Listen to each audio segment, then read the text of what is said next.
this group in Lexington, the AIDS Volunteers of Lexington, has done some real good work, and this is an invitation that they sent me to some hoopla that they wanted, you know, some kind of fundraiser thing.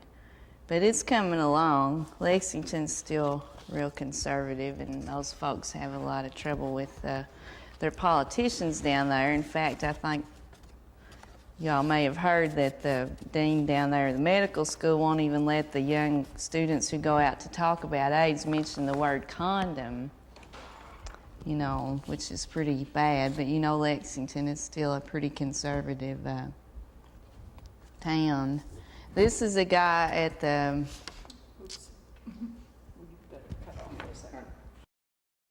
Now this, these people right here want me to write an article for an issue of Primary Care, which is a periodical for primary care physicians who need a lot of help in figuring out how to take care of people with AIDS and how to act about it.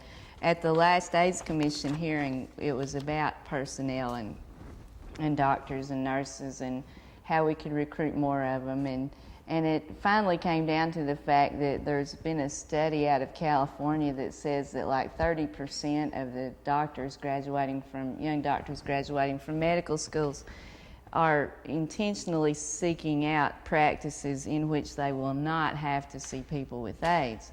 And it wasn't so much that they could claim a lack of knowledge as it was that people with AIDS often didn't have money to pay, or their other patients would find out that they were seeing people with AIDS and they would all run away and leave. And so you don't really, there's no way to, there was a woman who spoke about it who's a young doctor from California, and there's really no way to address an issue like that because it gets down to people's gut and how you change their gut and what they're made out of.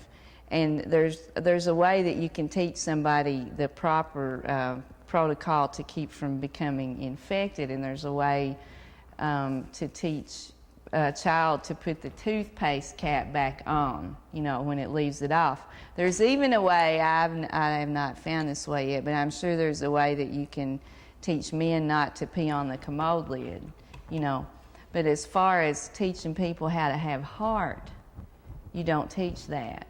People either have it or they don't have it. And unfortunately, a lot of people who are graduating from medical school, apparently these days, from what I've been able to read and hear about, are not invested with that quality of heart.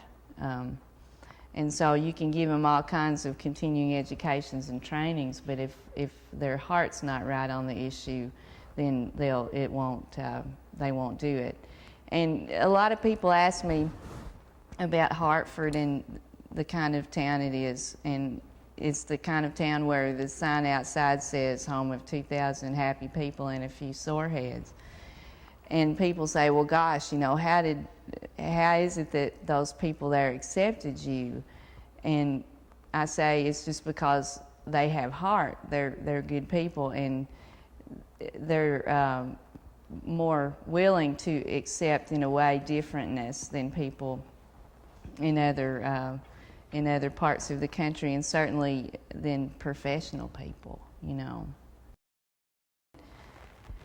I'm thinking now about what I'm going to do, what I'm going to pursue when this drug runs out for me, and it may soon. It seems like it may, you know, its efficacy is going to be gone soon, and its toxicity is going to be kind of unacceptable.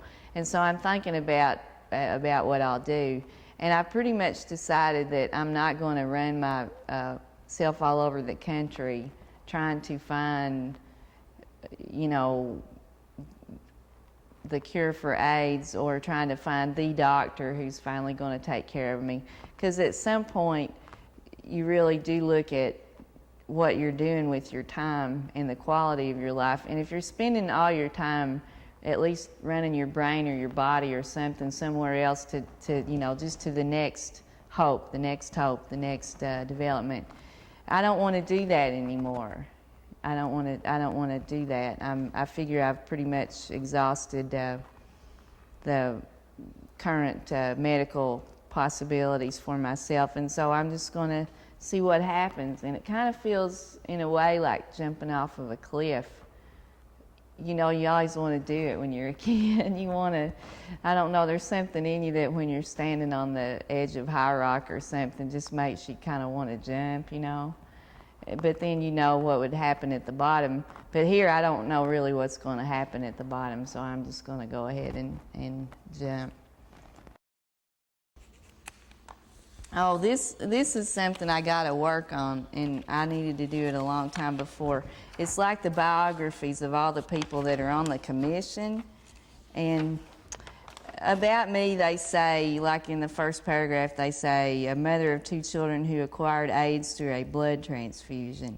I don't think that's really appropriate or necessary, because I don't think it particularly matters, except as a way to separate me from the unfortunate people who clearly acquired AIDS because they wanted to. You know, I guess. I mean, I don't know. So I don't like that, and usually when we travel and people are introducing us, they're always doing it out of this. And so I told them I wanted to rewrite mine. I wanted to say something like, you know, 32-year-old mother of 2 children, and then when I was diagnosed, and then about a rural area, and then I wanted to say something like, you know, she loves Conway Twitty, and she loves more than anything to be at her granny's house and sitting on the couch watching all my children with her or something. I mean, that would be a lot more telling about who I was in this thing. But I guess that isn't really what cuts it in sound bites and little short paragraphs and stuff. So